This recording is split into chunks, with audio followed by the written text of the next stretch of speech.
नमस्कार मित्रों, हमारी सीरीज चल रही है एपिसोड नंबर 14 की, जिसमें हम बात कर रहे हैं भृगु संहिता की। भृगु संहिता के अंतर्गत आज हम बात करने आ रहे हैं धनु लग्न के अष्टम भाव में यदि सूर्य स्थित हो तो उसके क्या फलादेश होंगे। प्रथम भाव में 9 नंबर का मतलब होता है धनु लग्न, और धनु लग्न में सूर्य नवम भाव का स्वामी होता है।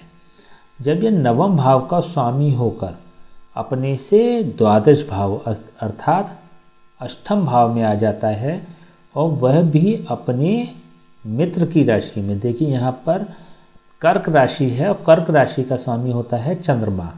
चंद्रमा और सूर्य परस्पर मित्र हैं। परस्पर का मतलब होता है कि सूर्य चंद्रमा का मित्र है और चंद्रमा सूर्य का मित्र है। तो यहाँ पर यह अपने मित्र के भाव में स्थित हो गया है। देखिए यहाँ पर 3 स्थितियाँ बनती हैं सूर्य की। जब भी हम किसी भी ग्रह की बात करते हैं तो वह 3 प्रकार से फल देता है। पहली स्थिति ये होती है कि वह ताकतवर है अथवा कमज़ोर है। तो इस स्थिति में अगर देखें तो सूर्य कमज़ोर है, क्योंकि यह अष्टम भाव में जा रहा है। अष्टम भाव होता है त्रिक भाव। हमने पहले बात करी थी कि 6, 8 और 12 ये तीनों भाव त्रिक भाव होते हैं। तो त्रिक भाव में कोई भी जब ग्रह जाता है तो वह कमज़ोर हो जाता है। दूसरी स्थिति होती है कोई भी ग्रह शुभ है अथवा अशुभ है। तो इस स्थिति में अगर देखें तो सूर्य अशुभ भी हो रहा है। यहाँ पर यह नवम भाव का स्वामी है। नवम भाव का स्वामी होकर जब यह अष्टम भाव में जा रहा है, एक त्रिकोण भाव का स्वामी होकर जब यह एक अशुभ भाव में जा रहा है, तो एक सिद्धांत हमने बताया था, जब भी कोई शुभ भाव का स्वामी अशुभ भाव में बैठता है तो वह स्वयं तो अशुभ हो जाता है, स्वयं तो दूषित हो जाता है, लेकिन उस भाव को शुभ कर देता है। इस परिप्रेक्ष्य में अगर देखें तो सूर्य यहाँ पर अशुभ भी हो रहा है।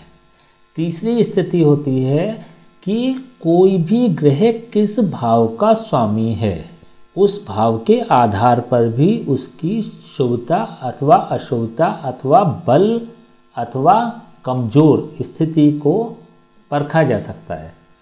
तो इस स्थिति में भी देखें, नवम भाव का स्वामी होकर यह ताकतवर तो हो रहा है, यह बलवान तो हो रहा है, लेकिन अगेन जब यह इस भाव में चला जाता है, त्रिक भाव में चला जाता है, रंध्र स्थान में चला जाता है, क्योंकि हमने देखी भृगु संहिता में इसको रंध्र स्थान कहकर संबोधित किया था। तो उस स्थिति में भी अगर देखें तो यह रंध्र स्थान में जाने के कारण विशेष रूप से कमज़ोर हो रहा है, अशुभ हो रहा है।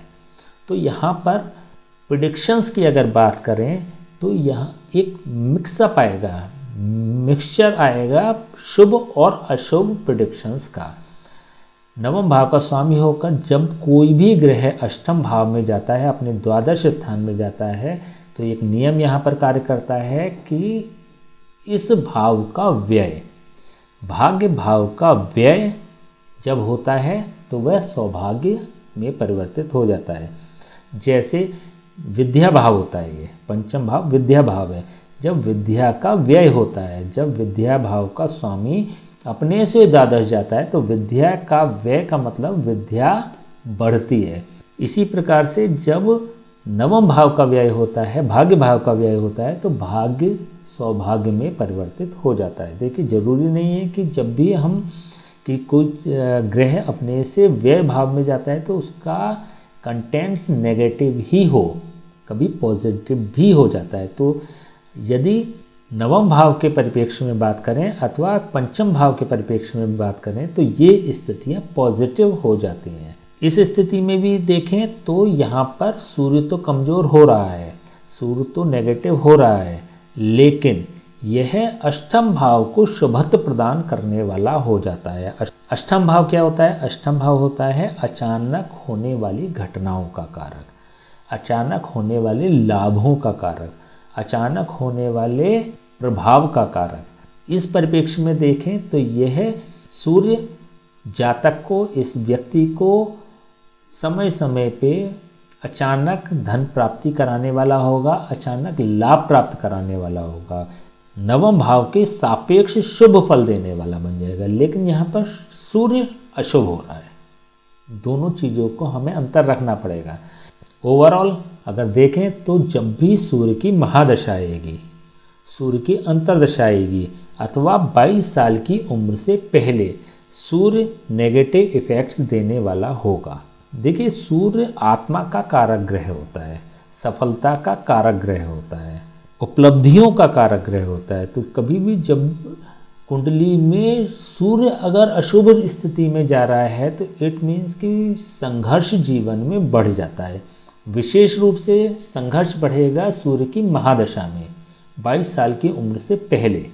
अदरवाइज इस चीज़ को अगर हम थोड़ा सा नज़रअंदाज करते हैं तो ओवरऑल जो है ये जो स्थिति बनती है ये बहुत सौभाग्यशाली स्थिति बना देती है। सूर्य की दशा को अगर हटा दें तो बाकी का जो समय होगा वो बहुत फायदेमंद होगा, बहुत फ्रूटफुल होगा। यहाँ पर सूर्य एक और भी योग बना रहा है, अचानक होने वाली घटना या अचानक होने वाले एक्सीडेंट का भी कारक बन जाता है। तो यहाँ पर यह समय समय पर एक्सीडेंट भी कराएगा। जब भी सूर्य कहीं क्लिक करेगा अंतर्दशा में या महादशा में तो एक्सीडेंट भी कराएगा या अचानक ऑल ऑफ सडन व्यक्ति बीमार हो जाए, ऐसी भी स्थिति क्रिएट कर देता है ये।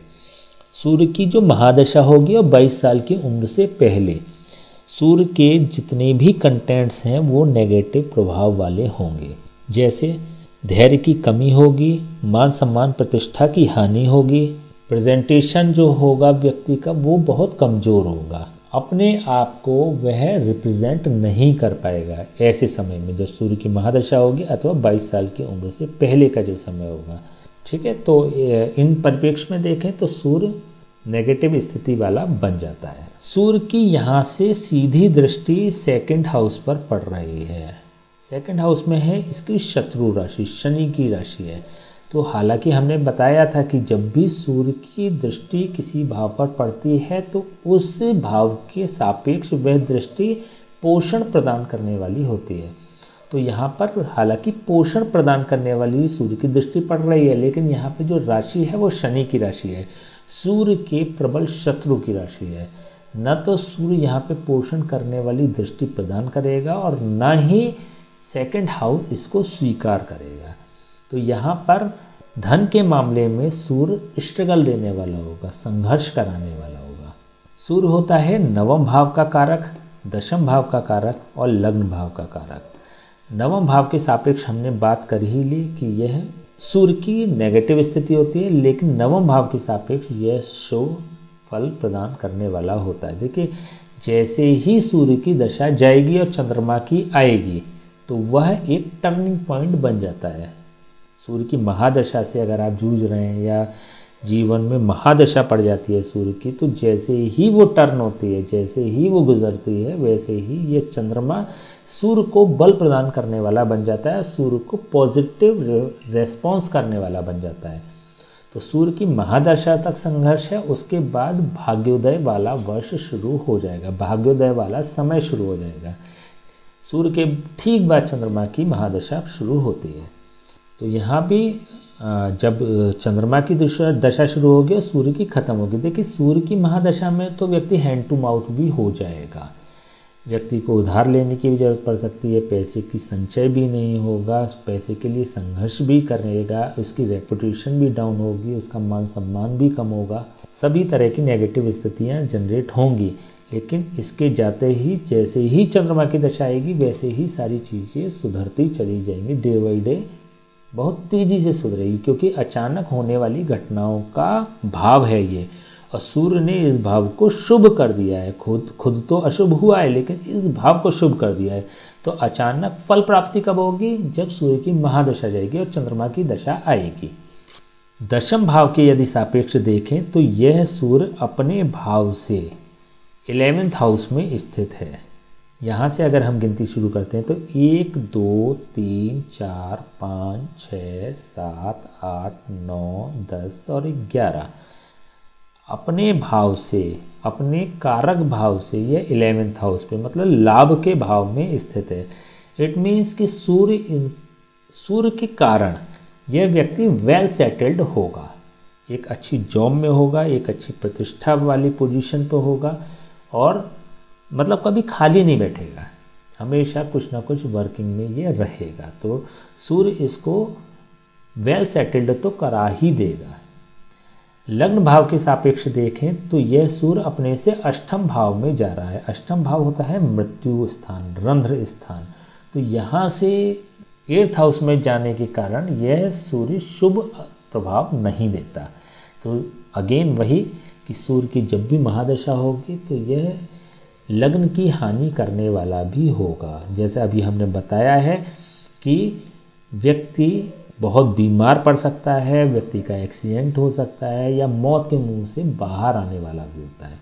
देखिए एक्सीडेंट की हमने बात की, तो अगर सूर्य एक्सीडेंट कराएगा तो पुरुषों के बाएं पैर में और महिलाओं के दाएं पैर में चोट लगने की पूरी संभावना रहेगी, क्योंकि यह पैरों का कारक भाव होता है। पुरुष का बायां पैर और महिला का दायां पैर।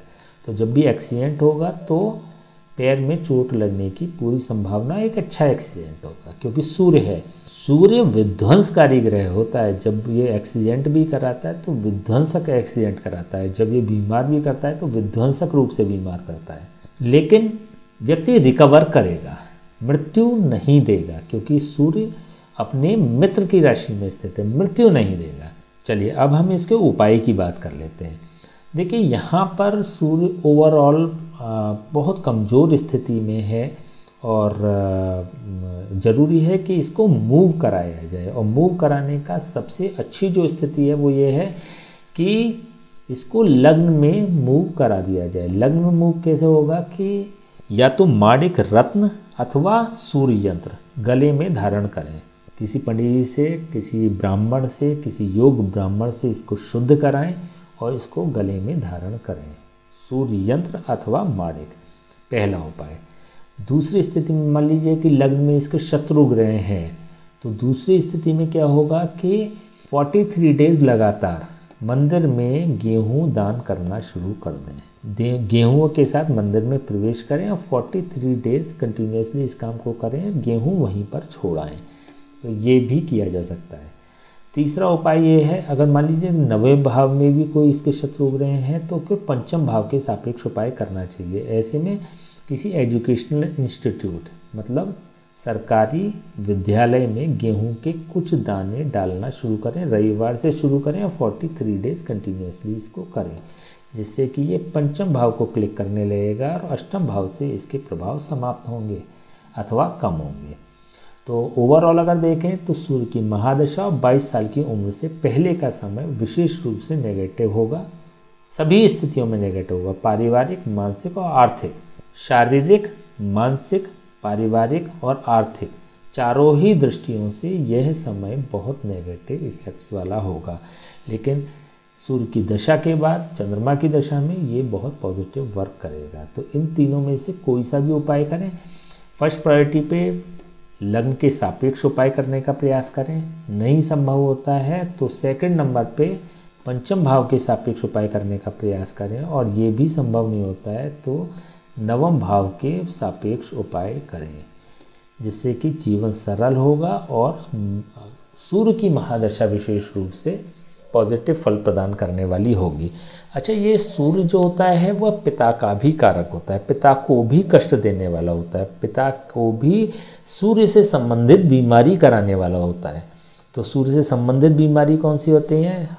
हृदय रोग की संभावना, हड्डियों से संबंधित रोग की संभावना विशेष रूप से पिता को हो सकती है। तो ऐसे में ये पिता को कष्ट देने वाला भी बन जाता है। विशेष रूप से व्यक्ति के 22 साल की उम्र तक पिता को कष्ट रहेंगे। तो यदि उपाय करते हैं तो पिता भी लाभान्वित होंगे। इनको स्वयं को भी सूर्य से संबंधित रोग होने की पूरी संभावना है। सूर्य से संबंधित रोग होता है हृदय रोग। हृदय रोग में भी क्योंकि चंद्रमा की राशि पर यह स्थित है सूर्य, तो इसलिए हृदय से संबंधित रोगों की प्रबल संभावना बना देता है। क्योंकि देखिए कर्क राशि कालपुरुष के हृदय में निवास करती है, तो हृदय को इफेक्ट करने वाला बन जाता है सूर्य, तो हृदय रोग की संभावना हो जाती है। तो सूर्य का उपाय आवश्यक है, सूर्य का उपाय करना चाहिए। सूर्य की महादशा में विशेष रूप से करना चाहिए, और सूर्य की महादशा निकलने के बाद जब चंद्रमा की भी आ जाए तब भी इसको उपाय को जरूर कैरी करना चाहिए, जिससे कि रोग होने की संभावना नहीं बनती। ठीक है, तो आज हमने बात करी कि धनु लग्न के अष्टम भाव में यदि सूर्य स्थित हो तो उसके क्या फलादेश होंगे। नेक्स्ट वीडियो में हम बात करेंगे धनु लग्न के नवम भाव में यदि सूर्य स्थित हो तो उसके क्या फलादेश होंगे। तब तक के लिए हमें आज्ञा दीजिए। नमस्कार।